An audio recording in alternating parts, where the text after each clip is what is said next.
নমস্কার বন্ধুরা, সুধা লীলার হেসেলে আবারও আপনাদের একবার স্বাগত। এই গরমে যখন কিছুই ভালো লাগে না খেতে, তখন মনে হয় শুধুমাত্র জলঢালা ভাত, মসুর ডালের বড়া আর একটু পেঁয়াজ কাঁচা লঙ্কা হলেই হয়ে যাবে। তাই জন্য আজকে আমি আপনাদেরকে দেখাবো মসুর ডালের বড়া।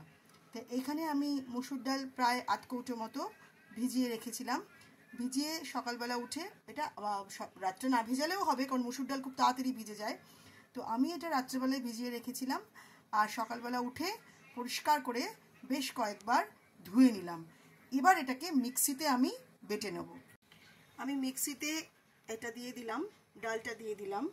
এবার এতে আমি এরকম হাফ চামচ মতো নুন দিয়ে দিলাম। নুনটা আপনারা যতটা খান সেরকম পরিমাণ মতো দেবেন। অনেকে নুনটা পরে মেশান, কিন্তু আমি যখন ডালের বাটা বা কোনো কিছু বাটা করি তখনই নুনটা দিয়ে দিই, দিয়ে ভালো করে ফেটিয়ে নিই, তাহলে আমার মনে হয় একদম পুরোপুরি মিশে যায়। আচ্ছা, ডালটা বাটা হয়ে গেছে মিক্সিতে। ডালটা একটু আমার বেশি পাতলা হয়ে গেছে।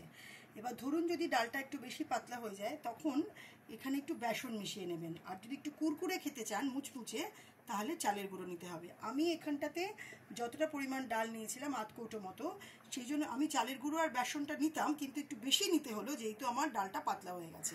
আমি এখানে এই স্পুনটার, আমার এটা টি স্পুন না, এটা রাইস স্পুন টাইপের, এটার আমি এখানে 2 চামচ বড় চামচ নিয়েছি আর বেসনটা অল্প নিয়েছি, 1 চামচ মতো নিয়েছি।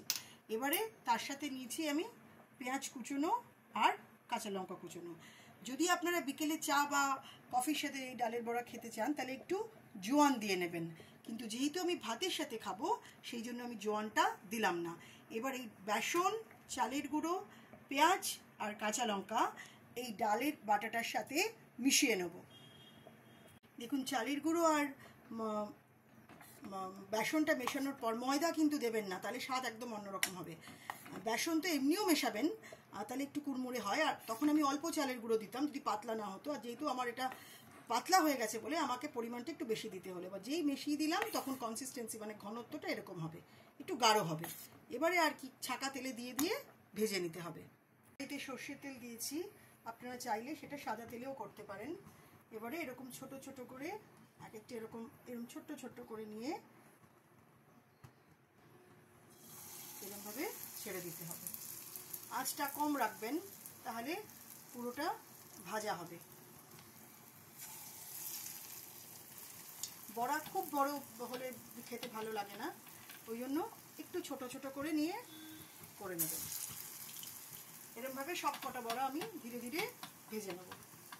যখন একটা দিক হয়ে যাবে তখন আবার আরেকটা দিক এরকম উল্টে পাল্টে নেবেন। খুব বেশি লাল লাল করবেন না, খুব বেশি লাল লাল হলে একটু পুড়ে পুড়ে যাবে। এরকম হলেই নামিয়ে নেবেন, এরকম কালারটা হলেই নামিয়ে নেবেন। আমাদের ডালের বড়া কমপ্লিট। এবার ভাতের মধ্যে লেবু পাতা দিয়ে জল ঢেলে, তারপর একটু আলু সেদ্ধ দিয়ে, আর যদি সাথে থাকে ডালের বড়া, তাহলে তো কোনো কথাই নেই।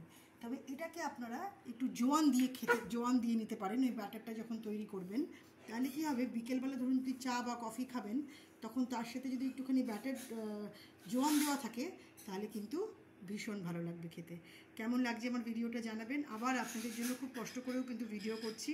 একটা ছোট্ট কমেন্ট আশা করব আপনারা করবেন, তাহলে পরবর্তী রান্না বান্না করা একটুখানি উৎসাহ পাবো। ভালো থাকবেন, সুস্থ থাকবেন, আনন্দে থাকবেন। ফিরে আসছি আবারও আপনাদের সকলের প্রিয় সুধা লীলার রান্নাঘরে।